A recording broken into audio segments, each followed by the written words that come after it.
Yo, what is going on, my fellow Z fighters? It is SSX Deuces, and this Black Goku arc is steaming the fuck up. Now, I did a review last week's episode because we didn't get too far into the arc, and I didn't really think it was enough to really make an episode about. Like, I kind of would have just been making an episode review to just make it.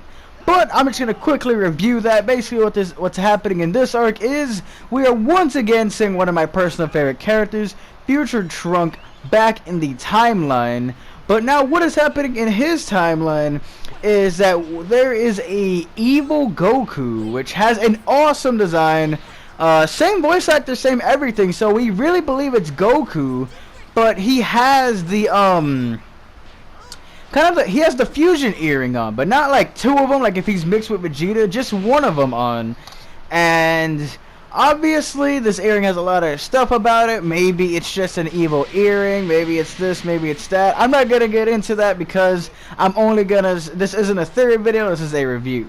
So basically, he's just an evil Goku, and he is literally destroying the city, the opposite of the Goku we all know and love. So basically, after that, what happened? I'm just gonna rapid fire it. He kills Bulma, Trunks' mom. If you guys didn't know that somehow, and then also takes the life of his girlfriend as well, leading him. But he knows like he can't do anything to him. He knows he's not strong enough to take him out. So he just goes ahead and goes to the past. And that is where our episode kind of like goes into, because we see them fight for a bit, and probably one of the best fighting sequences I've seen all year, man.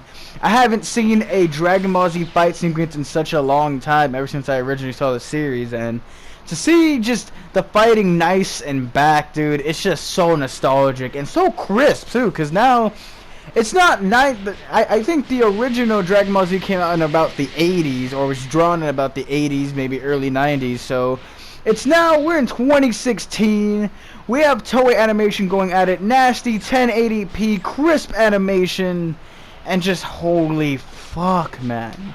So Trunks and freaking Black Goku go at it. I'm gonna call him Black for short, because that's what basically everyone's doing, even Trunks. So basically Black is just going out there and doing whatever the hell he wants. Trunks has to fight him for a bit. We see that Goku Black isn't a Saiyan, because he's like, because he calls Trunks a Saiyan, and is basically saying, I'm gonna end the last of your race. So what he's saying is he's not a Saiyan. Maybe it's like a similar thing to like the baby situation or something. I really don't know what's happening with Black Goku, and I really can't wait to hear either. It's really interesting to see how one of my favorite protagonists of all time got turned into this villain. But basically what happens is he fights him for a bit, long enough to distract him, for him to go down, get his shuttle, and then teleport back to the past. Now in the past, you see, beforehand when Trunks first came, that timeline's Trunks was a baby, like just born, so he didn't really know what was happening. He's kind of just, you know, playing with his little toys and sleeping with his pacifier and whatnot. But now Trunks is, I think, about 8 to 10 years old, so he actually sees this other Trunks, and we also see lots of comic relief from Pilaf and the squad, man. Just freaking them saying that this other Trunks looks just like him, because they are the same person. But of course Trunks doesn't know that, because like I said, he was an infant. So they're like, oh, he's a long lost brother, and she's running for your dad too, you know. Maybe some crazy shit's happening. You two look almost exactly alike.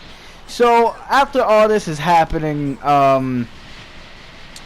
Bulma freaks out, decides to reach her husband Vegeta, which is trading with Goku on planet Beerus. Once she contacts them, they make little Trunks get fully powered up. That way they can instant transmission there. Which I don't exactly understand. It takes Whis. If Whis is so strong, how come it takes him about 15 minutes to cruise there? But Trunks, not even going Super Saiyan 2 or 3 or anything, just a fully charged Super Saiyan 1 was enough to teleport him that distance. That right there didn't really make sense to me, but I guess they didn't really want us to sit there for the flight the whole time. So I guess we kind of just gotta avoid that fact and just give it to Toriyama for timing. So basically, they all come back. Vegeta sees Trunks all laid out. Goku goes to Korin's tower. Nice to see Korin again, by the way. Haven't seen him all Dragon Ball Super. And he just goes ahead, grabs some Senzu beans, and then brings them back to Future Trunks. Future Trunks awakens, and kind of in a really bad way, he sees his mom, Pops, and Goku.